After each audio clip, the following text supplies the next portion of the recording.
Greetings, everyone. Dumelang. Welcome to yet another episode, the season finale of the Politics of You and Me. I'm so pleased that you can join me today. So pleased that we've been doing this for all season long. Welcome to a space where we engage with politics, where we really realize that politics is ingrained in every single aspect of our lives. You are joined today by your host, Mpho Nyamathe. I am an intersectional activist, researcher, author, and I use this platform guided by the United Nations Sustainable Development Goals to advance on the realities experienced by South Africans, thereby amplifying voices left unheard. And today we're going to be taking a special focus on the just energy transition. You're all in for luck because today's episode is actually going to be my speech that I gave at the Danish Embassy, or rather at the University of Pretoria event that is hosted in collaboration with the Danish Embassy on the just energy transition, right? And with that, the SDG focus here is more SDG 13 in terms of climate action, but also SDG 10 in terms of reducing inequalities and making sure that we account for people who have been systemically marginalized. And as someone who has majored in sociology as well as political science and international relations, but more importantly, sociology, it is such an honor to be expanding on the theory of intersectionality in this regard and to be using it to advocate for change, to advocate for systemic change in our institutions and with regards to how we are dealing with the climate crisis. I want to thank you for joining me for the entire season. I want to thank you for being so supportive. And with that, I'm just going to be having the speech in the next part of the podcast and just sharing my reflections on what the just energy transition should look like, particularly accounting for the lived realities of miners, the lived realities of people living in mining affected communities as well. And even though this is not necessarily the primary focus of the just energy transition, it is a huge one within our country context, and it is something that I encourage you all to engage with. So with that, here's my speech. Thank you for tuning in, and here we go. Greetings, everyone. I would like to welcome you all to the Just Energy Transition Seminar. In the spirit of observing protocol, I would like to extend a special welcome to honorable guests, government officials, and leaders in academia.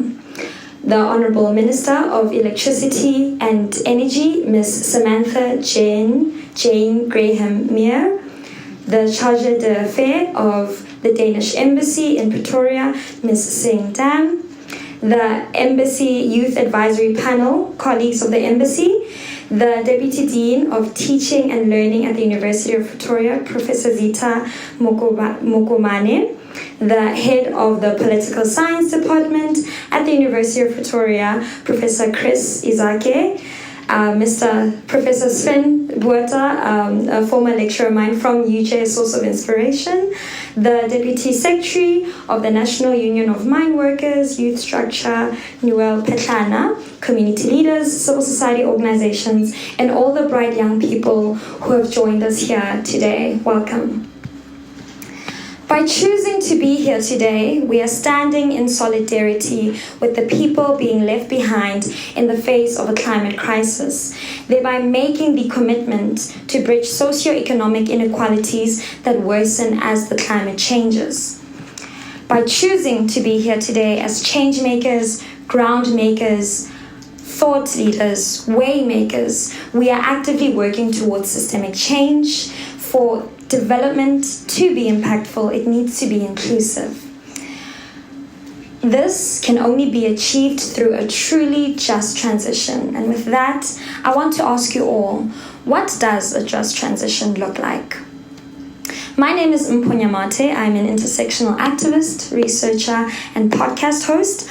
I completed my degree at the University of Johannesburg, and after graduating as part of the top academic 1%, I was offered a place at Oxford University to pursue a Master's of Philosophy degree in International Relations. So with that, I ask that you indulge me as I speak on the same research interest that got me into Oxford University. Now, when we look at inequality, it's really important to understand that South Africa remains to be one of the most unequal societies in the world. We have so many disparities that come from our painful past and that have been made manifest in spatial divides, economic opportunities, and so on and so forth. So it is really important for us to understand how inequality looks like in our country before we can begin to create global solutions. For us, today's gaps can be filled and found in yesterday's institutions. Now, with that, I want to take us as a sociologist into Dr. Patricia Hill Collins' theory of intersectionality. Now, Dr. Collins was very fascinated as a social theorist into the experiences of Black women, in the sense that they were oppressed and still face oppression in certain spheres of society on the basis of two powerful and prevalent systems of oppression, race and gender, right? And looking at that as a source of inspiration, Dr. Collins then said that, we must look for other spaces where systems of inequalities come together. And for the purpose of today's discussion on the just energy transition, I implore you to consider the intersecting inequalities experienced by mining-affected communities and coal miners, because many of the inequalities that we see in the mining sectors are inherently linked to service delivery and are also linked to a past where Black individuals did not have as much access to certain resources. Some of those spatial divides have not been reconciled. And as well to acknowledge that mining pollutes air, water, soil, and has direct health impacts, right? And the people living in mining regions have been discriminated systemically in our past on the basis of race. And today that has been taken or really made manifest through spatial divides, gaps in economic opportunity, and a lack of community consultation when mines are actually being brought into communities. And with that, I also just want to take us to one more theoretical approach by Dr. Hill Collins, which is basically the matrix of domination. I'm not going to dig into the full thing, but basically the matrix of domination speaks of how there's an overall organization of power in society, right? And with that, there are four interrelated domains of power, right? We're going to be just focusing on the structural one for the purpose of the discussion. And with the structural domain, these are social structures such as the law, such as the government, institutions, all of that, right? These are the structural parameters that organize our power relations, and that's how we get a sense of how we can live and exist in our country, in our society. Now, when we're looking at the apartheid era, this was known for, tragically institutionalizing the separation of Black and non-white individuals. There was restriction of movement from rural to urban areas. There was also, the strategic placement of polluting industry in Black neighborhoods, right? As well as also, just that exclusion of natural resources, right? And especially when you're looking at research, it's clear that a lot of the things that happened back then defined the political landscape that we see today, and that should not be far removed from our conversation about the just energy transition. With regards to South Africa's climate, it's always important to look back to the past because that informs the gaps and where we need to go in the future, right? So I want to start us off by looking at the environmental injustices specifically experienced by Black miners, right? Now, it's really important, and for the purpose of this discussion, I also implore us to just consider environmental injustice and those most affected by the climate crisis as systemically marginalized, right? So let's start first with the Black miners. So the working conditions during apartheid were not best. If anything, Black miners were exploited, and on the basis of their skin. We had the Mine and Works Act of 1911, where skilled and semi-skilled work was for white workers only. And also the racist laws that we had back then, they allowed white-owned mining companies to control workers, to keep the wages very low, and to gain immense profits, right? In that time, many African men at the time were not experiencing, fair working conditions, fair wages for the dangerous work that they were doing, right? And then also when you look at the impact on the family and the black woman in that sense, was that a lot of the time these miners would become, migrant laborers, and they'd have to spend about 7 to 11 months in the mines while their wives and children remained in the countryside, right? So we can see that, oppression taking place in different spheres within the domestic scope, but also, with their existence in society, right? As a marginalized people. Now, and this is also where we see that, racial discrimination was really entrenched in South Africa's laws during apartheid, right? And this formed a great part, I want to say even a great foundation of the systemic injustice that is experienced by mine workers in apartheid, but also in contemporary South Africa, right? And this is where I want us to take us to the Marikana massacre, right? During the Marikana massacre, this was initially a strike that was organized by worker communities, and they were demanding fair wages. You must remember during this time they were doing very dangerous work, rock drilling, and they wanted to be paid, fairly for this. And instead of seeing it as a labor dispute, it was seen as a criminal dispute, and as a result, 34 individuals were killed, right? And today, the service delivery in the Marikana region is actually so disappointing.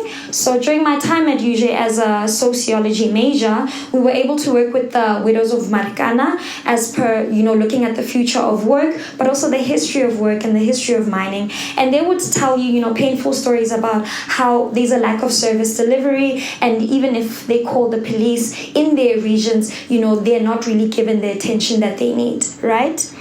And this is where I really want to take us back to, the Just Energy Transition Investment Plan, right?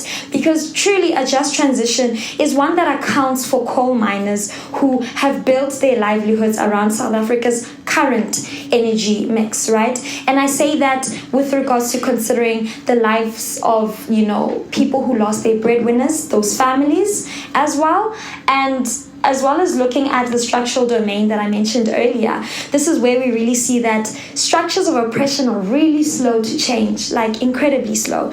And as a result, those who are most oppressed and those who need the most help are considered the least, right? And those who struggle then are those who struggle today, right? And then when we're looking at the experiences of Black miners during the climate crisis, or miners as a whole, we can also see some facets of inequality playing out there. For example, when Hendrina closed in partial closure, 2,300 workers, they were unaccounted for and lost their jobs, right? They were hired by labor brokers, and as a result, Eskom took no responsibility. That time, the Just Energy Transition, those processes call for increased support for workers to transition out of coal. Now, where was the support for these workers where decisions were being made about their livelihoods, right?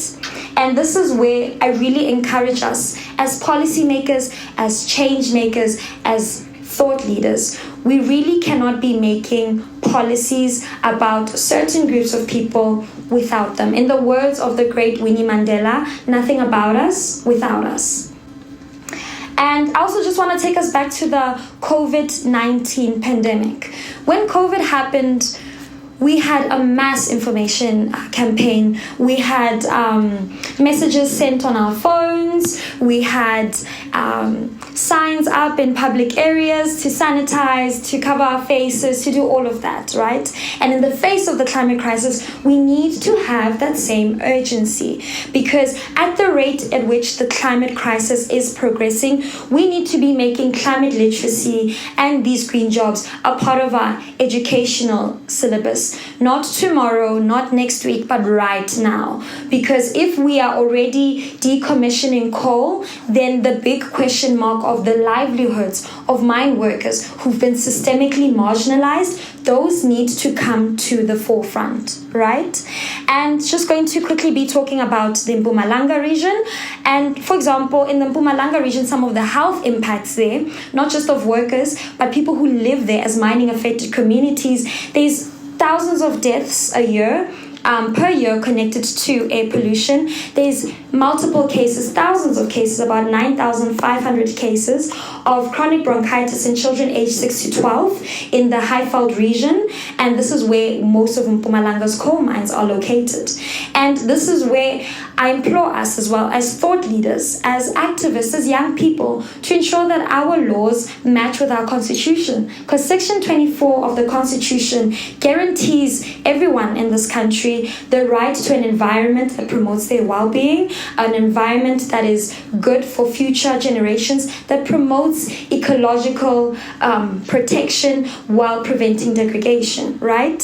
And with that, it's also important to acknowledge that even the process of adding a mine to a community, that has to be centered on community consultation. Before it is approved by government, it is first then a process of talking to the communities and getting a sense of the lived realities there. Why? Because by talking to communities, you can really see some of the things that they're already struggling with, and you can really, prevent the act of building a mine in a water scarce area, and that's what happened with the Thabameti Power Company, right?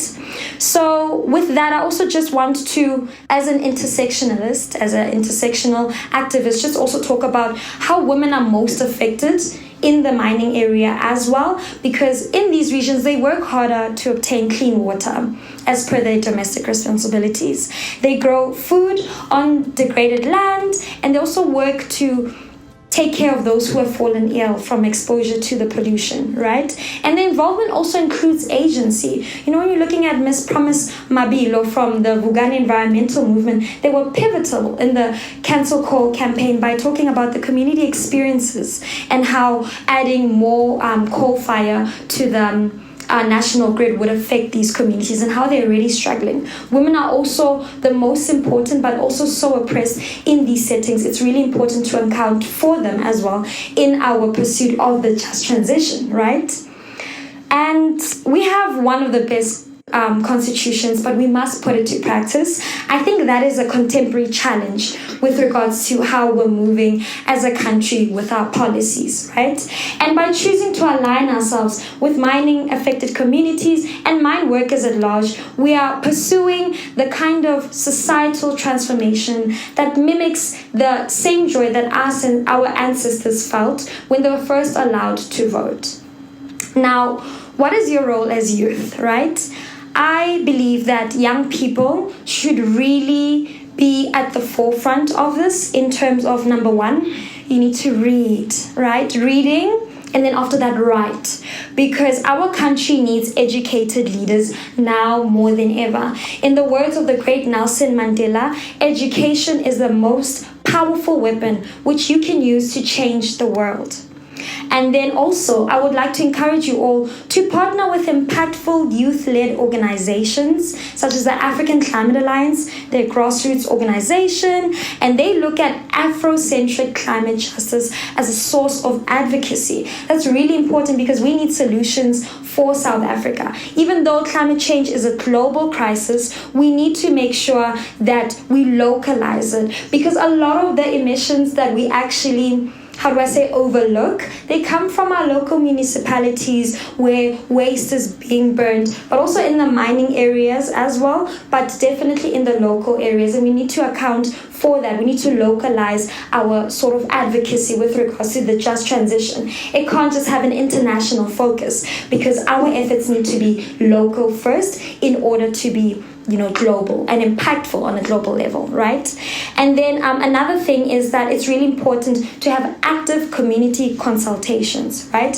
We need to be having more conversations like this with mining affected communities in the room, right? Even then when we decide to have conversations about the just energy transition, we need to really think about having representatives from, for example, the Vugani environmental movement. Because during the cancel case, as well as the deadly air case, they were talking about how their area where they live has become a sacrifice zone where the government is pulling their feet, and where they wish things were done on a more rapid level. It's important to have people here in these rooms who know what it's like to be on the ground, to experience that kind of air pollution, and to see it affect their livelihoods in different ways.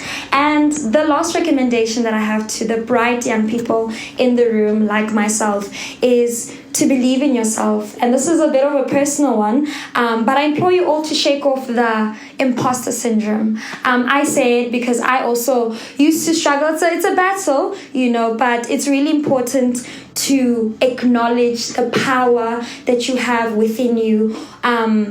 Who are you? Not to be a policymaker, not to be a waymaker, a thought leader, and to be someone who creates a positive impact. But who are you not to be, right? In the words of Marianne Williamson, your playing small does not serve the world. And there's nothing enlightened about shrinking so that other people won't feel insecure around you. We're all meant to shine.